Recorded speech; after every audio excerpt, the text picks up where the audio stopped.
దేవుని దగ్గర మనం ఎందుకు రావాలంటే ఆయన సన్నిధిలో సంతోషం ఉంది.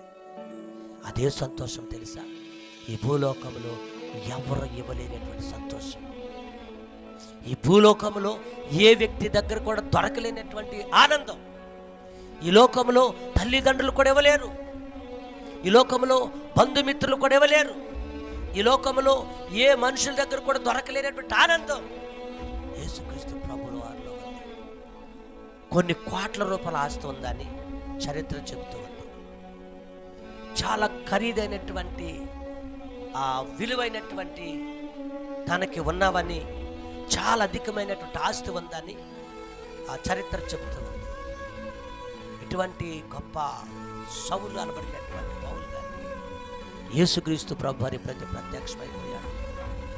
ఈ లోకంలో ఉండేటువంటి పొరలు, నేను బాగా చదువుకున్నాను, నేను బాగా ఆత్మీయతలో కూడా గమాలియేలు దగ్గర మంచి పాండిత్యం నేర్చుకున్నాను, నేను యూదుల దగ్గర మంచి అధికార పత్రమును సంపాదించుకున్నాను, నేను బాగా యుక్తిగా తెలివిగా నడుస్తూ ఉన్నాను, నిష్ట కలిగినటువంటి వ్యక్తిని, నాకు ఏ కొదువు లేదు, ఇంకా నాకు లేనిదంటూ ఏది లేదు ఈ లోకంలో అంటూ విర్రవీగుతూ తన ఇష్టానుసారంగా జీవిస్తూ ఉన్నాడు. భక్తిపరుడే.